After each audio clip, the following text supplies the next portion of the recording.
السلام علیکم ورحمۃ اللہ وبرکاتہ۔ ناظرین کرام، ویڈیو اچھی لگی تو لائک ضرور کیجیے گا اور ہمارے چینل کو سبسکرائب کر دیں۔ جس گھر سے پرندوں، جانوروں اور چونٹیوں کو رزق ملتا رہے، اس گھر سے رزق کی کبھی ختم نہیں ہوتا۔ آپ تجربہ کر لیں، آپ پرندوں اور چونٹیوں اور بلوں وغیرہ کو دانا اور پانی ڈالنا شروع کر دیں، آپ کے گھر کا کچن کبھی انشاءاللہ بند نہیں ہوگا۔ گائیں یا بکری کی پائیں دھونے سے پہلے آدھا گھنٹہ کے لیے آٹے کی بوسہ لگا کر رکھ دے تو پھر اچھی طرح مل کر ٹھنڈے پانی سے دھو لے، یہ آسانی سے صاف ہو جائیں گی۔ گندک پانی میں ملا کر بالوں میں لگائیں جائیں تو بالوں سے خشکی ہمیشہ کے لیے غائب ہو جاتی ہے۔ کچنار کی گلیوں کا سالن بے شمار بیماریوں کا علاج ہے۔ کچنار کی گلیوں کا سالن آنتوں میں زخم، خراش، خون کی تیزابیت اور پیٹ کی کیڑے دور کرنے، بدہضمی، خونی بواسیر، خواتین میں ایام کی کثرت اور پوشیدہ امراض، بلڈ پریشر، معدے اور آنتوں کی طاقت اور سال بند کرنے کی زیادہ مفید ثابت ہے۔ شلجم قبض کو دور کرتا ہے، معدے سے گیس کو خارج کرتا ہے، جسم کو طاقتور بناتا ہے اور بدن کی کمزوری دور کرتا ہے، خون پیدا کرتا ہے۔ سونف کو سونگھنے سے دماغ کو راحت اور سر کی درد سے نجات ملتی ہے۔ اگر معدے کو کوئی بھی مسئلہ یا بھوک نہ لگتی ہو تو اونٹی کا دودھ پی لیا کرے، یہ بھوک کی کمی کو دور کرتا ہے۔ اگر چہرے کی جلد لٹک چکی تو وہ دہی میں انار کا رس ملا کر چہرے پر لگائیں۔ بکری کی چربی کھانے سے آپ کا جگر، دل اور دماغ مضبوط رہے گا۔ آسٹریلین گائے کا دودھ پینے سے کینسر جیسے بیماری سے محفوظ رہ سکتے ہیں۔ صبح نہارے منہ پانی سے معدے کی گرمی دور ہوتی ہے اور معدہ صاف ہو جاتا ہے۔ مسلسل قبض رہنے کی وجہ سے آپ کے گردے فیل ہو سکتے ہیں۔ ناک میں زیتون کا تیل لگانے سے جسم میں بدبودار اور خارش نہیں ہوتی۔ سفیدے کا پتا چبانے سے دانت مضبوط رہتے ہیں۔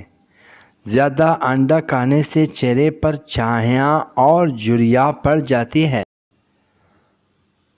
دوائی کھانے کے فوری بعد مت لیٹیں، ورنہ دوائی سانس کی نالی بند کر سکتی ہے، اس سے اس انسان کی موت واقع ہو سکتی ہے۔ موٹی عورتیں موٹاپا کم کرنا چاہتی ہیں تو کیر کی رس میں لیموں کا نچوڑ کر پی لیا کریں۔ سورج مکھی کی تیل پاؤں پر مالش کرنے سے قد بڑھنے لگتا ہے۔ گائے کا دودھ بھینس کا دودھ سے ہلکا ہوتا ہے، جلد ہضم ہوتا ہے۔ بدن کی طاقت میں بے پناہ اضافہ کرنے کے لیے دالوں کا استعمال کریں۔ سر کے بالوں میں دہی لگانے سے بال چمک اٹھیں گے۔ اگر پاؤں میں مونچھ آ جائے تو برف کا ایک ٹکڑا لے کر اسے مونچھ والی جگہ پر ٹکور کریں، درد میں افاقہ ہوگا۔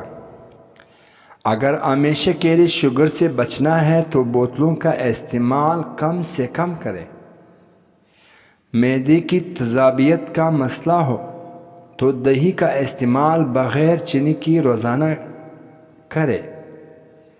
پیٹ کی گیس، قبض وغیرہ میں گنے کا رس بہت مفید ہے۔ سفید آٹا کی روٹی استعمال کرنے سے معدہ کمزور ہو جاتا ہے۔ شرمگاہ پر سرسوں کا تیل لگائے جائے تو شرمگاہ کی خارش کا مسئلہ زندگی بھر نہیں ہوگا۔ انڈے کی سفیدی تیل میں مکس کر کے بالوں میں لگانے سے بال لمبے اور مضبوط ہو جائیں گے۔ چاول زیادہ کھانے سے جوہیں پیدا ہوتی ہیں۔ انگور کی بعد پانی نہ پینا چاہیے، اس سے معدہ خراب ہو جاتا ہے۔ ماہواری کے دوران لال مرچوں والی چیزوں سے پرہیز کریں کیونکہ سرخ مرچیں سوجن اور درد بڑھاتی ہے۔ لہسن کی جوئی کا بھون کر کے کھانے سے گلے کی خراش ختم ہو جاتے ہیں۔ نہانے سے پہلے نہانے والے پانی میں نمک ڈال دیا کرے، خارش نہیں ہوگی۔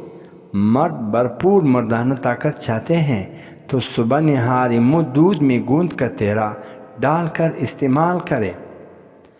سرسوں کی تیل میں کیسٹر آئل مکس کر کے بالوں میں لگائیں، بال گھنے لمبے اور طاقتور ہو جائے گی۔ بالوں میں کنڈیشنر زیادہ استعمال کرنے سے بال بے جان ہو جاتے ہیں۔ چائے، کافی، چاکلیٹ اور کولڈ ڈرنکس سے دور رہو، مثانے میں تکلیف ہو سکتی ہے۔ جو اپنی بیماری کا علاج وقت پر نہیں کرتا اسے نیا بیماریوں کی توقع رکھنی چاہیے۔ عورت کے ساتھ کم بات چیت کرنے میں یہی بھلائی ہے۔ نیلے کپڑے پہن کر سو جائیں، آپ کو کبھی اور مچھر تنگ نہیں کرے گی۔ مچھلی کا تیل گھٹنوں پر لگانے سے آپ کے گھٹنوں میں طاقت آ جائے گی اور جوڑ درد کرنا بھی ختم ہو جائے گے۔ چھوٹی مکھی کی شہد کا صرف ایک قطرہ آنکھ میں ڈالو کہ نظر تیز ہو جائے گی۔ نہار منہ ٹھنڈا پانی کا استعمال کرنے سے بڑھاپا جلدی آتا ہے۔ کلونجی کو دہی میں شامل کر کے چہرے پر لگانے سے چہرے کا جھریاں ختم ہو جاتی ہے۔